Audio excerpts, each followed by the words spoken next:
কাফর কোরআনের লগে লাগার কারণে কাফরের দাম বাড়ছে না কমছে? রেহাল কোরআনের লগে লাগার কারণে রেহালের দাম বাড়ছে না কমছে? এটার মধ্যে কি দেয়? কাফরের মধ্যে লাত্তি লাগলে এটা কি দেয়? সুমা দেয়। আরে কোরআনের লগে যে কাপড় লাগছে এটার মধ্যে কি দেয়? সুমা দেয়। কোরআনের মধ্যে যে লেহাল লাগছে এই লেহালে কি দেয়? যে কাগজের মধ্যে কোরআন লেখা এটা কি দেয়? আপনি আমি কি? আমি কি? মানুষ। এখন কাফরের মধ্যে কোরআন লাগার কারণে কাফর দামি হয়ে গেছে, লেহালের মধ্যে লাগার কারণে লেহাল দামি হয়ে গেছে। আপনি আমি যে মানুষ দাবি করছি, আমার সিনার মধ্যে কোরআন লাগাইছিনি? কেউ লাগাইছ? লাগাইছিনি? জোরে কই লাগাইছিনি? আপনি আমার সিনার মধ্যে কোরআন লাগেনি? লাগে। বছর কি বছর চলে যায়, আল্লাহর বান্দার সিনার মধ্যে একবার কোরআন লাগে না। আছে না নাই?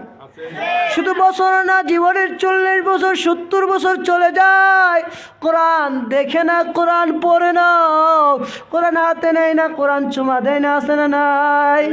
জীবনটা অতিবাহিত করে দেয়, কোরআন পড়ে না। কিয়ামতের ময়দানে আল্লাহ যদি বলে, বান্দা আমি আল্লাহ তোর উপর একটা কিতাব নাজিল করছিলাম, তোদের উপর কোরআন, এই কোরআনটা তুমি কতটুকু পড়ছো, পড়ার জন্য কতটুকু চেষ্টা করছো? যদি আল্লাহ প্রশ্ন করে জবাব ওইবনি না, জবাব দেওয়ার লেগা ফুইরইন কোরআন শিখবেন না সারবাইন? জোরে কোন শিখবেন না সারবাইন? যারা শিখছেন না তারা শিখবেন না সারবাইন? চেষ্টা করবেননি? জোরে কোন করবেননি? আল্লাহ বলে আফজালুল ইবাদাতি তিলাওয়াতুল কোরআন। আল্লাহ পাকের কাছে সবথেকে বড় ইবাদত, আল্লাহ রাসূল বলেন, কোরআনে কারীমের তেলাওয়াত। এই কোরআন সিনার মধ্যে লাগার কারণে কোরআনওয়ালার সিনা দামি হয়ে যায়। কেমন দামি হয়ে যায়? আল্লাহ বলে কেমন দামি হয়ে যায়? আল্লাহ রাসূল বলে, ও আমার উম্মতেরা শুন, কিয়ামতের ময়দানে যদি কোরআনওয়ালাকে আল্লাহ না করুক, দঈফ হাদিস যদিও, কিয়ামতের ময়দানে আল্লাহ না করুক, কোরআনওয়ালাকে যদি কোনো কারণে জাহান্নামে দেওয়া হয়, আল্লাহ তাআলা বলবেন, ও জাহান্নাম, আমার এই বান্দার সিনার মধ্যে কোরআন ছিল, আমি আল্লাহ বিধান নাজিল করা, আমি আল্লাহ বলছি যে নালায়েক হবে, গুনাহগার হবে, তাকে শাস্তি দেব, কিন্তু আমার এই বান্দার সিনার মধ্যে কোরআন ছিল, আমি আল্লাহ বলার কারণে তারে জাহান্নামে নিলাম, কিন্তু জাহান্নামের আগুন সাবধান হইয়া যা, তারে তুই কষ্ট দিস না। কোরআন পড়নেওয়ালাকে যদি কোনো কারণেও জাহান্নামে যায়, জাহান্নাম তো যাবে না, যদি কোনো কারণে যায়, আল্লাহ জাহান্নামকে বলবেন, কোরআন পড়নেওয়ালাকে ফুরিস না, তারে শাস্তি দিস না, আলী মানুষের দেয় বার লেগে আগুনে ফালায় রাখলাম। এই কোরআনের এত ফাজাইল, কোরআন শিখবেন না, শিখতেন না? যারা শিখেন নাই, প্রতিদিন কোরআনের একবার চুমা দিবেন, বুকে মুখে লাগাইবেন। এ কোরআনকে চুমা দিলে বুকে মুখে লাগাইলেও ফায়দা আছে না নাই? ভারতের দিল্লির মধ্যে গণ্ড মূর্খ, কেরকম মূর্খ, ওই এলাকার নাম হইল মূর্খের এলাকা। এলাকার নাম কি? এত মূর্খ, এলাকার নামই মূর্খের এলাকা। খের এলাকা? মূর্খের এলাকা। লেখাপড়া কিছু শিখে নাই, আলিফ কইতে গেলে দাঁত ভাঙা যায়, ক বলতে গেলে একের এক সব শেষ। এত মূর্খর এলাকা, এত মূর্খের এলাকা। মানুষ কোরআনের এলেম শিক্ষা করে নাই, হাদিসের এলেমও শিক্ষা করে নাই। এলাকার একজন লোক মারা গেল, লোক মারা গেছে, তার জানাজা দেওয়ার দরকার আছে না নাই? কাফন দাফন করার দরকার আছে না নাই? কাফন দাফন যে করবে এরকম লোক তো নাই, কারণ এলাকা কিসের এলাকা? মূর্খর এলাকা, সব মূর্খ। কাফন দাফন কিভাবে করাইতে হবে জানে না, গোসল কিভাবে দিতে হবে জানে না, জানাজার দোয়া তো আর আগে জানে না। এখন কি করব, মূর্খের এলাকা মানুষ কান্দাছে, কি মূর্খ হইলাম, মারা গেল জানাজা দিব এটাও জানি না, জানাজার গোসল কিভাবে করা এটাও জানি না, আমরাও তো জানি না, শিখা দরকার আছে না নাই? বলি জানাজা কিভাবে দিতে হবে জানেন, আজকে এক আল্লাহর বান্দা আজকে জানাজা গেছে, আমার সাথে দাঁড়াইছে, ভুলে হয়েছে কিনা জানি না, জানাজার মধ্যে কি হাত তুলে, হাত তুলছে, কি তুলছে, হাত তুলে, হাত তুলে না। ঈদের নামাজে হাত তুলতে আল্লাহু আকবার বলে, জানাজার নামাজে হাত তুলতে নাই। জানাজা কিভাবে পড়তো এটা আমরা জানি না, যদি জানাজার প্রথম দোয়াটা কি জানি না, শিখতে হবে কি হবে না? শিখার লেগে ইমাম সাহেবের কাছে মসজিদে আইবেন না ছাড়বেন, না বাড়িতে বইয়ের কোনাত বইয়া থাকবেন, বইয়ের কোনাত বইয়া থাকবেন, বইয়ের কোনাত বইয়া থাকলে শিখতার ভাই, ঘর থেকে বাইরে তুই শিখতে হইলে। মূর্খের এলাকা, লাস্টারে রাস্তার মধ্যে রাইখা সবাই দাঁড়ায় কান্দাছে, কি হইলাম আল্লাহ, আমার সন্তানের আমরা শিক্ষা দিব, নিজে শিখতাম না, সন্তানের শিক্ষা দিব তো ইনশাআল্লাহ। মাদ্রাসায় ভর্তি করবেন, সন্তানের ভর্তি করবেন, করতা না?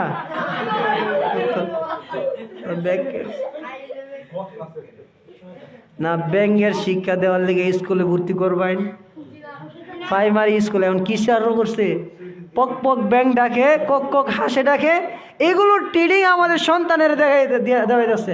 বেশি দিন লাগতো না এলিরে পাগল বানাইবার লিগা, কি লাগতো না, বেশি দিন লাগতো না আমাদের সন্তানের পাগল বানানোর জন্য। পক পক আর ভক ভক এখন স্কুলের শিক্ষা হয়ে গেছে, ঠিক না বেঠিক কইলাম? স্কুলের প্রশিক্ষণ দেখাচ্ছে শিক্ষকদেরকে হাঁস বানায়, নাউজুবিল্লাহ, মুরুখ বানায়, ব্যাং বানায়, পক পক আর ভক ভক আওয়াজ শিখাইতেছে। এই স্কুলে পক পক আর ভক ভকই শিখাইব, আর মরার পরে আল্লাহ কইব টক টক একেবারে হাড়ির মধ্যে কি দিব, ফক ফক আর বক বক শিখাইছ, তখন টক টক টুক টুক করে দিব। কাঠের মধ্যে বাড়ি দিলে কি আওয়াজ হয়, টং টং টুক টুক আওয়াজ হয় না? অন্ধ যেটা একেবারে মুগুল এরকম বাড়ি দিব, সন্তানের ফক ফক শিখাইছ, এখন বক বক কর কবরে দি।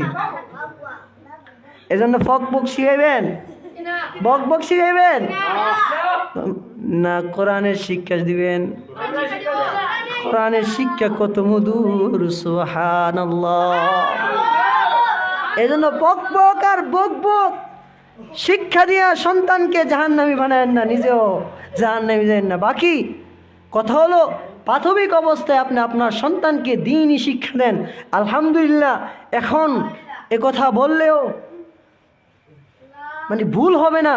কওমি মাদ্রাসার মধ্যে আলহামদুলিল্লাহ আল্লাহ দিলে এরকম হয়েছে, গ্যারান্টি সহ স্কুলের ছাত্র থেকে যারা পড়ে ইংলিশ মিডিয়াম কওমি মাদ্রাসার মধ্যে আছে না নাই? স্কুল থেকে ইনশাল্লাহ বেশি পারবে ইংলিশ, স্কুল থেকে বেশি বাংলা পারবে, অঙ্ক ইংরেজি পারবে, এরকম দক্ষতা এখন নতুনভাবে শিক্ষা ব্যবস্থা করা হচ্ছে। আপনার সন্তানকে প্রাথমিক শিক্ষা আপনি মাদ্রাসায় দেন, 5 পর্যন্ত মাদ্রাসায় পড়ান, তারপরে আপনি তাকে ইঞ্জিনিয়ার বানান, ডক্টর বানান, যা মনে চাই তা বানান, তাহলে আপনার সন্তান বড় হইয়া নাস্তিক হবে না। আর ছোটবেলায় যে ফক ফক বক বক শিখান, এটা বড় এত নাস্তিক হবেই। এই জন্য সন্তানকে দ্বীনি শিক্ষা দেন। নিজে শিখতে পারেন নাই, সন্তানকে দেন। ওই মহল্লার মধ্যে তারা জানাজা কিভাবে দিতে হয় এটা কি জানে না, জানাজা কিভাবে দিতে হয় এটা কি করে না, জানে না। লাস্টারে নিয়ে তারা এই তোমরা লাস্টারে নিয়ে দাঁড়াইলিস, জোহরের আজান দিয়ে দিল, এখনো গোসল কিভাবে দিবে জানে না। সবাই দাঁড়ায় কাঁদে, হাই হাই কপাল পোড়া, আমার ভাই মারা গেল, তাকে জানাজা কিভাবে দেব এটাও জানি না। আসরের আজান দিবে দিবে পাই ছায়া দেখে অনেক দূর থেকে একটা হুজুর মনে হয়, মাথার মধ্যে টুপি আছে, সাইকেল দিয়ে আইতাছে, দেখা মনটা একটু শান্তি হইল, আয় আয় হুজুর আইতাছে, হুজুরে মনে হয় পারবো। ওই সময় ইংরেজদের এখানে চাকরি করতেন আলিয়া মাদ্রাসার, তো সাইকেল দিয়ে আসতেছে, আসার পরে বললো, হুজুর আমরা তো একটা বিপদে বসে, কি আপনি কি গোসল কাফন দাফন করাইতে পারেন? হ্যাঁ পারি, আমাদের তো একটা লোক মারা গেছে, আমরা কাফন দাফন করাইতে পারি না, সারাদিন রাস্তায় বসে আছি। হুজুর বললেন ঠিক আছে, দো আমি কাফন দাফন করে তাকে গোসল দিলেন, কাফন দাফন করে জানাজা দিয়া তাকে কবরে দাফন দিয়া হুজুর চলে গেলেন। বাড়িতে যাওয়ার পরে দেখে সরকারি অফিসে চাকরি করে, সরকারি একটা গুরুত্বপূর্ণ ফাইল সে যে তাকে কবরে নামাইছে, নামাইতে যায়া ওই কবরস্থানের মধ্যে ফালাইতে উঠছে। এখন বিপদে পড়ছে না, আবার দৈরা আসছে ভাইয়েরা, এই অবস্থা, আমার তো একটা ফাইল এখানে কবরস্থানে পড়ে গেছে, এখন কি করার? হুজুর আমরা মূর্খ সূর্খ মানুষ, কিছু বুঝি না, আপনি শুধু কোন কবর খনন করতে, আমরা কবর খনন করতে পারি, দরকার নাহলে তার চাকরি চলে যাবে, ফাঁসিও হইতে পারে। বললো ঠিক আছে তোমরা কবর খনন করো। আজীব ঘটনা, কবর খনন করার পর যা ঘটলো আশ্চর্যজনক। কবর খনন করার পর কবরের যখন পাটিটা সরাইছে, সরানোর পর দেখে ওই মূর্খের কবর থেকে এরকম আতরের ঘ্রাণ, পুরা এলাকা ঘ্রাণে ঘ্রাণিত হয়ে গেছে। ওই আলেম দেখা তাড়াতাড়ি তার ফাইলটা নিয়ে বাইরে বললেন, তাড়াতাড়ি তার কবরকে ডাকো, জান্নাতি নিয়ামত তার কবরে শুরু হয়ে গেছে। আলেম পেরেশানি হয়ে গেলেন, ব্যাপার কি, ব্যাপার কি? তারা নাকি মূর্খ, মূর্খের কবরে কিভাবে জান্নাতি ফুলের ঘ্রাণ আসে কবরে দিতে দেওয়া দেরি হয়েছে, তার কবরে জান্নাতের সাথে সংযোগ হইতে দেরি হয় নাই, তাড়াতাড়ি তার বাড়িতে দৌড়ে গেছে। সুবহানাল্লাহ। বাড়িতে যায়া বলে, মা কে আসো বাড়িতে? ঘরের ভিতর থেকে উত্তর দিল, আমি তার স্ত্রী।